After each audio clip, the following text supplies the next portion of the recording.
এটা দেখেন যে একটা 35-year-old male presented with severe low back pain that gets worse in the early morning for 5 months. He also feels stiffness in his back in the early morning, and his pain improves on the later part of the day, and he had a history of uveitis in his right eye on 1 year back. His elder brother also had same type of problem and getting treatment from a rheumatologist. On examination, modified Schober's test was positive and sacroiliac joints were tender on palpation. Investigation revealed high ESSCRP, positive HLA-B27, and there is bilateral grade 3 sacroiliitis on pelvic X-ray. So, this is a typical scenario of spondyloarthritis. সেই পেশেন্টটা সাধারণত young mail, এরকম young mail হয়। Usually this spondyloarthritis starts before 45 years as you know. এছাড়াও এই যে extra articular ম্যানিফেস্টেশনের মধ্যে ocular manifestation, these are very important. এবং লো back pain, মানে সাধারণত রিউমাটয়েড আর্থ্রাইটিস বা এই ডিজিজগুলো ব্যাককে এফেক্ট করে না অতটা বেশি, কিন্তু স্পন্ডাইলোআর্থ্রাইটিসের একটা কিন্তু খুব ইম্পর্টেন্ট পার্ট অফ প্রেজেন্টেশন হচ্ছে যে back pain, axial involvement. So this is the scenario. আপনারা এখানে একটু দেখেন যে আমরা এই যে বলছি যে স্যাক্রোয়াইলাইটিসের গ্রেড 3, এইটাকে একটু আমি ডিফাইন করার চেষ্টা করবো, কারণ এই জায়গাটা অনেক সময় আন্ডার গ্র্যাজুয়েটে আমাদের ভালোভাবে দেখানো হয় না। তো স্যাক্রোয়াইলাইটিস একটা জাস্ট পেলভিক একটা এক্সরে আমরা গ্রেডিংটা আমরা দেখাচ্ছি। এখানে দেখেন যে এটা হলো গ্রেড 0, যেখানে স্যাক্রোইলিক জয়েন্টটা অলমোস্ট নর্মাল লাগছে। স্যাক্রোইলিক জয়েন্টের কিন্তু আপার পার্ট এবং লোয়ার পার্ট, লোয়ার যে 1/3 এটা আমাদের কাছে সবচেয়ে বেশি গুরুত্বপূর্ণ, কারণ এইটা হলো সাইনোভিয়াল পার্ট। এই যে লোয়ার 1/3 এটা হচ্ছে সাইনোভিয়াল পার্ট, আপনারা হয়তো দেখে এইটা হচ্ছে সাইনোভিয়াল পার্ট। সেই জন্য আপনি একটু খেয়াল করলে যে এখানে যখন গ্রেড 1 তখন এই চেঞ্জটা কিন্তু কিছুটা সাসপিশিয়াস। দেখেন এখানে আমরা 1996-এর যে রেডিওগ্রাফিক স্যাক্রোইলাইটিসের যে গ্রেডিংটা করা হয়েছিল আসাস থেকে, সেইটা আমরা দেখতে পাচ্ছি। গ্রেড 1-এ বলা হচ্ছে যে suspicious changes only, and grade 2-তে বলা হচ্ছে you see this is some minimal abnormality, minimal localized erosions or sclerosis without alteration of the joint space. And grade 3-তে আমরা আবার এখানে দেখব যে আনইকুইভোক্যাল অ্যাবনর্মালিটি, মানে এই জয়েন্টটা দেখে যে কেউ কিন্তু মনে করতে পারবে যে না ওকে there are some obvious changes. So moderate to advanced sacroiliitis with one or more of erosions, evidence of sclerosis, widening or narrowing or partial ankylosis এখানে থাকতে পারে।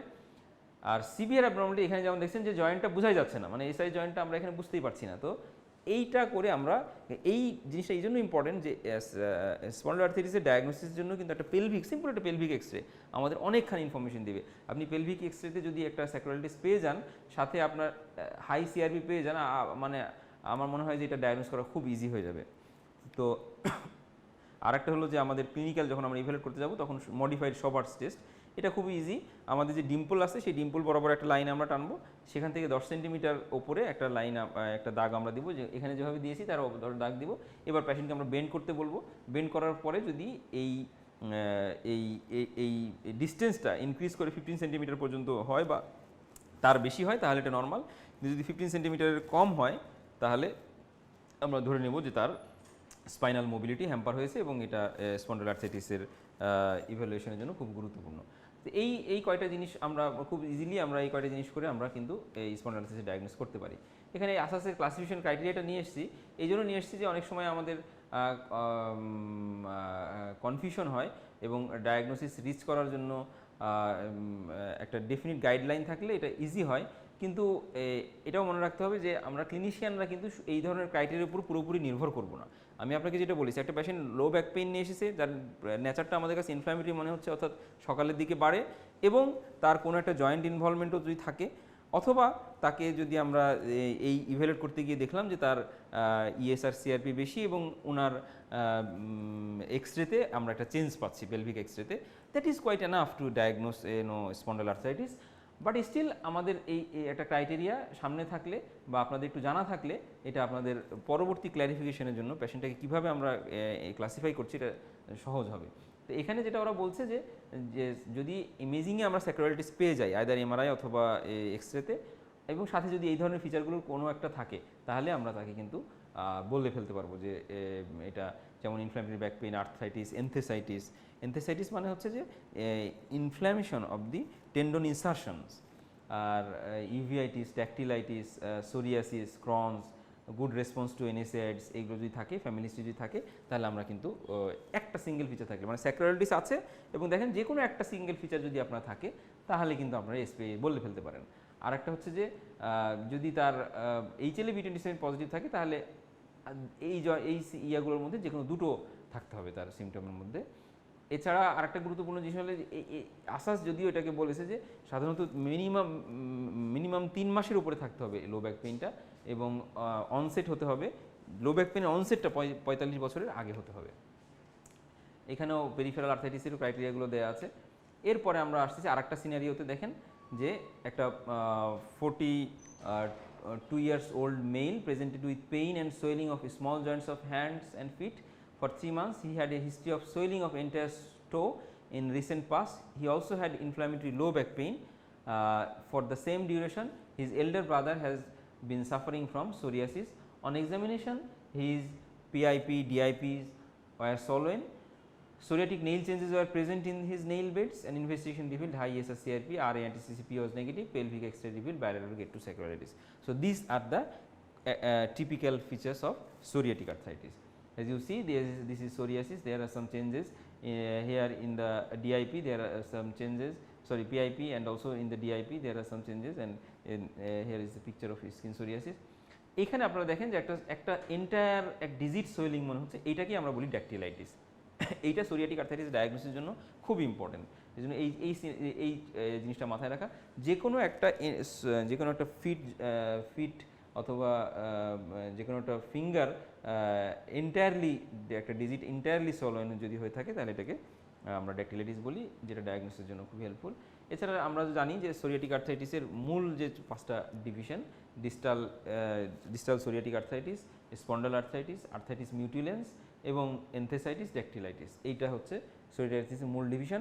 কিন্তু আমরা মনে রাখতে হবে যে একটা পেশেন্টের জাস্ট SPA লাইক ফিচার, তার লো ব্যাক পেইন থাকতে পারে, তার অন্যান্য ইনফ্ল্যামেটরি আর্থাইটিস থাকতে পারে, স্পেশালি ডিআইপি ইনভলভমেন্ট থাকতে পারে, সাথে তার নিজের সোরিয়াসিসের কোনো চেঞ্জ, স্কিনে চেঞ্জ অথবা তার নেইল চেঞ্জ অথবা তার ফ্যামিলির কারো ছিল, এইটার উপর ভিত্তি করে কিন্তু আমরা সোরিয়াটিক আর্থাইটিস ডায়াগনোসিস থেকে এগিয়ে যেতে পারি।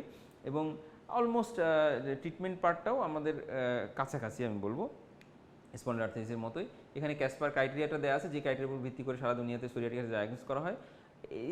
এটা যদিও একটু ভালোভাবে পড়লে এটা আপনার কাছে ইজি হয়ে যাবে, কিন্তু আমি বলবো যে আমি এতক্ষণ যেটা বলেছি যে একটা পেশেন্টের যদি কোনো এভিডেন্স অফ সোরিয়াসিস থাকে, তার সাথে তার নেইল ডিস্ট্রফিও থাকে, অথবা তার ড্যাকটিলাইটিসের কোনো এভিডেন্স থাকে, অথবা রেডিওলজিক্যাল কোনো এভিডেন্স অফ জাক্সটাআর্টিকুলার নিউবোন ফর্মেশন পাওয়া যায়, তাহলে তাকে আমরা সোরিয়াসিস ডায়াগনোস করতে পারবো এই ক্লাসিফিকেশন ক্রাইটেরিয়া অনুযায়ী। কিন্তু আমি আবারও বলছি যে we don't rely on the criteria on solely, আমরা কিন্তু ক্লিনিক্যাল ফিচার্স এবং আমাদের যেটা ক্লিনিশিয়ান যে অ্যাকুমেন, এটা আমরা কাজে লাগাবো অবশ্যই ডায়াগনোসিসের জন্য। এরপর আরেকটা সিনারিও দেখেন যে 41-year-old male has been suffering from recurrent episodes of bloody diarrhea from last 5 years. He complains of pain and swelling of both knee joints for last 2 months. Examination revealed tender swelling of knee joints. On investigation there is high ESR-CRP and colonoscopic features suggestive of ulcerative colitis.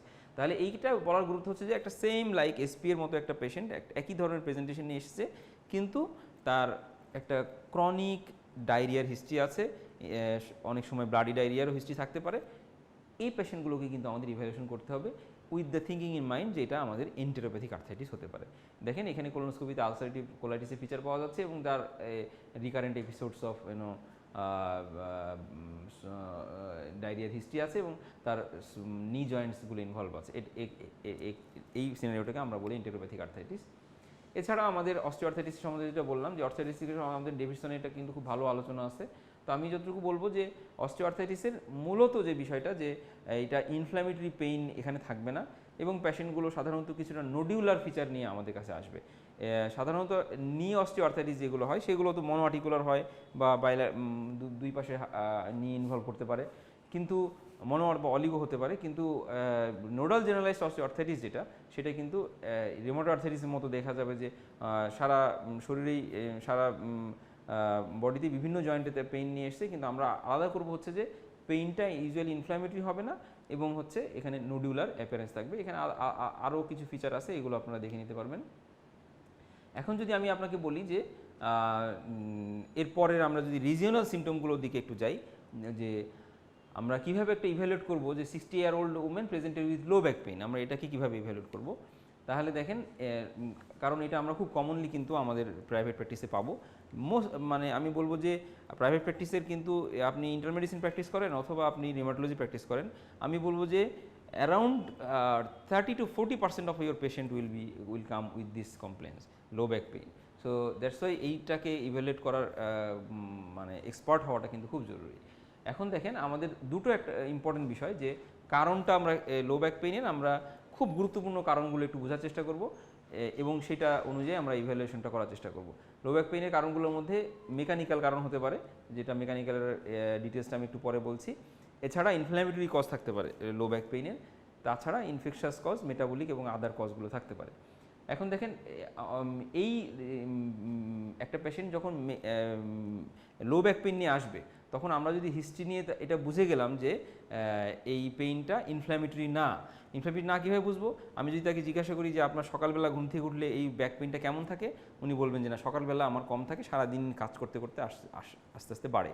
আর যাদের inflammatory pain, তারা কিন্তু বলবে যে না, সকালেই আমার সবচেয়ে বেশি থাকে এবং আস্তে আস্তে বরং আমি একটু কাজ করতে করতে এটা কিছুটা কমে আসে, এটাকে কিছুটা আমি রিলিফ পাই।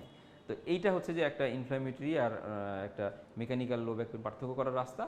এছাড়াও আপনার দেখেন, মেকানিক্যাল লো ব্যাক পেইনের আদার যে ক্রাইটেরিয়া ডেফিনিশনে দেওয়া আছে, এটা খুবই মনোযোগ দিয়ে আপনাদের দেখতে হবে। যে এখানে বলছে যে pain varies with physical activity এবং দ্যাট ইমপ্রুভস উইথ রেস্ট।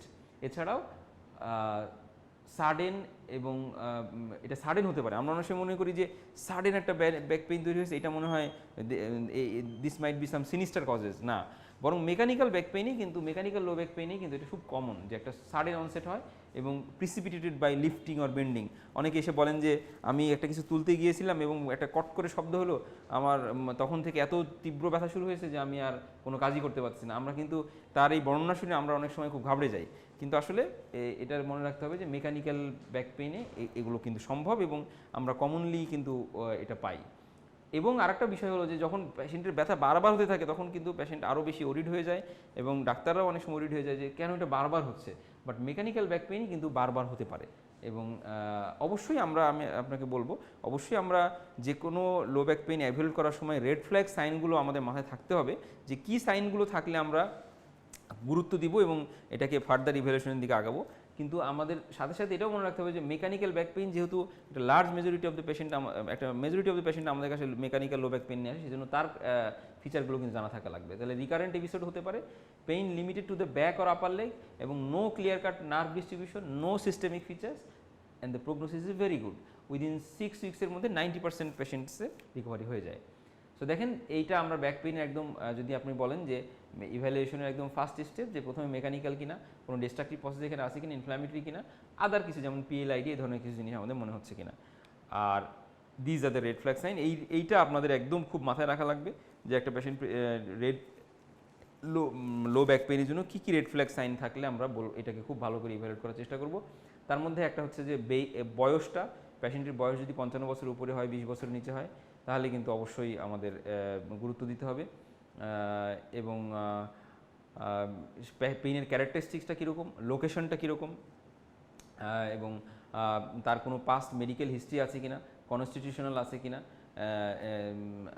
এবং তার কোনো মেজর কোনো ট্রমার হিস্ট্রি আছে কিনা। আমার মনে আছে আমরা যখন রিউমাটোলজিতে আমি প্রথম ঢুকি, আমাদের প্রফেসর সৈয়দ আতিকুল হক স্যার, ওনার সাথে কাজ করছিলাম।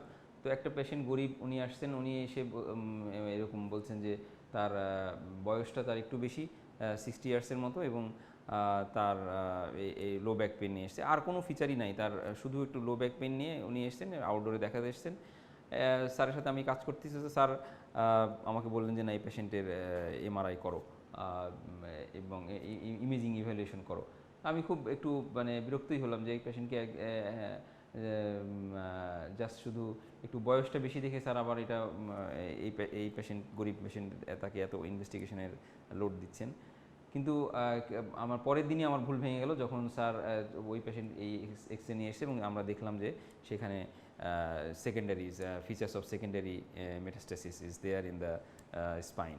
সো আমি বলবো যে এই রেড ফ্ল্যাগ সাইনের প্রত্যেকটাই আমাদের কাছে গুরুত্বপূর্ণ। এই জন্য বয়সটা, এই যে যে ফিচারগুলো এখানে দেওয়া আছে, পেইনফুল স্পাইনাল ডিফর্মিটি মানে গিববাস, অথবা যদি স্যাডেল অ্যানেস্থেসিয়া থাকে, অথবা প্রোগ্রেসিভ নিউরোলজিক্যাল সায়েন্স থাকে, অথবা মাল্টিপল রুট সায়েন্স যদি থাকে, তাহলে কিন্তু এই আমাদের খুব গুরুত্ব দিতে হবে যে এই ফিচারগুলো থাকলে অবশ্যই আমাদের ব্যাক পেইনের ইমেজিং হোক বা আদার ইনভেস্টিগেশন করে হোক এই কারণটা আমাদের খোঁজার চেষ্টা করতে হবে, whether any sinister cause is involved in the process.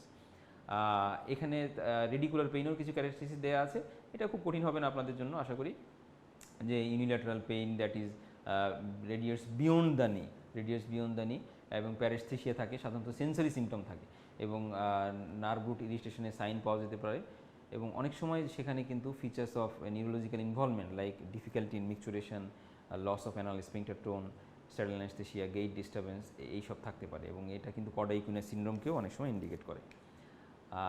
এখানে আমি একটু দেখাতে চেয়েছি যে আমাদের এই অনেক সময় যে লাম্বার স্পাইনাল স্টেনোসিসের যে ফিচারগুলো, তার মধ্যে নিউরোলজিক্যাল যে ফিচার্স অফ রেডিকুলোপ্যাথি, এগুলো অনেক সময় আইডেন্টিফাই করা একটু কঠিন হয়। আমরা অনেক সময় শুধু গ্রেড টো এবং গ্রেড টো দেখেও আমরা কিন্তু ইভ্যালুয়েট করতে পারি, বিকজ গ্রেড টো যদি ডরসিফ্লেকশনটা উইক হয়, তাহলে কিন্তু আমাদের ডরসিফ্লেকশন উইক হলে আমাদের লাম্বার 4 নার্ভ রুট ইনভলভ হয়েছে বলে আমরা চিন্তা করি, এবং প্ল্যান্টার ফ্লেকশন যদি উইক হয় তাহলে কিন্তু আমরা S1 চিন্তা করি। আর এছাড়া লাম্বার 4-5 বা লাম্বার 5-এ কিন্তু অনেক সময় দেখা যাচ্ছে যে কোনো রিফ্লেক্সের চেঞ্জ থাকে না, হোয়ারাজ আমরা যদি লাম্বার 4-এর কথা চিন্তা করি, সেখানে নি রিফ্লেক্স অ্যাবসেন্ট হতে পারে, আর অ্যাঙ্কেল রিফ্লেক্স অ্যাবসেন্ট হলে আমরা কিন্তু লাম্বার স্যাক্রাল 1-এর কথা চিন্তা করি। অর্থাৎ এই চারটা একটু মনে রাখলে, এই ডিস্ট্রিবিউশনটা মনে রাখলে আমরা কিন্তু রেডিকুলোপ্যাথি ডায়াগনোস্ট করাটা খুব ইজি হবে আমাদের জন্য।